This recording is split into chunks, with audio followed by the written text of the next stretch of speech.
What I'm working on here is one of those ear warmers that will button at the back of the head, and it's wider around the head than it is in the back, which is convenient, and that is done by means of half fisherman's rib. Half of this edge is finished. This side is finished. This side is not, and I wanted to show you how I'm going to do it.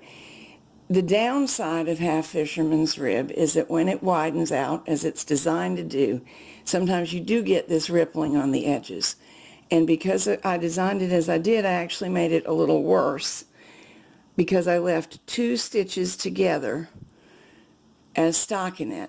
They're not reformed.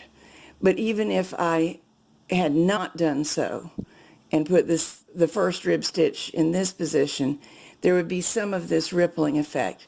So we're going to firm it up with worm trim, an old classic, but we cannot hang in the classic manner and get the texture we want. So that's what I'm going to show you how to do. Now, a little refinement, just FYI, you don't have to do it this way. You could have stopped your worm trim here, woven in the end, and then come around here and begun again. But I decided to stop the worm trim here and then slip stitch, that's the crocheting term for working a chain stitch, through the last of the live stitches, then around, down here, across the end, and up here. So I still have my working yarn attached from my worm trim. And when I go to hang it again, I'll hang a piece of edge and that. I'm going to show you over here what I will do, but then I'm going to move to the center of the machine to truly do it. Hang my loop, tighten it up before moving on. Now here's the thing about what's special about this. We're going to only hang every other row. It's pretty easy because you're going to see some is larger than the others. There's a good looking opening right there. We'll use it, 2 up and 2 up. They look just a little bit bigger because of the nature of the tuck 1 row, knit 1 row fisherman's rib. And now we will knit 6 rows as usual, and that will result in the worm trim that pulls in to the correct amount.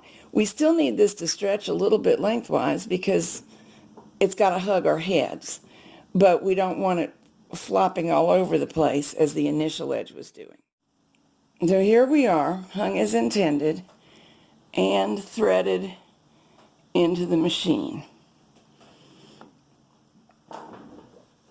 I've decided on the stitch size. I already tried that out on a swatch. So we'll knit 6 rows. 1, 2, 3, 4, 5, 6. And it's just classic worm trim. I do have a weight hung on here down where you cannot see it. 1, skip a row. 2, skip a row. 3, skip a row. Hang. 1, 2, 3, 4, 5, 6. This yarn is a little stiff. It's a mystery bargain yarn. Before I go, I should point out one little thing. Remember I said that I left 2 stockinette stitches, or 2 main bed stitches, side by side.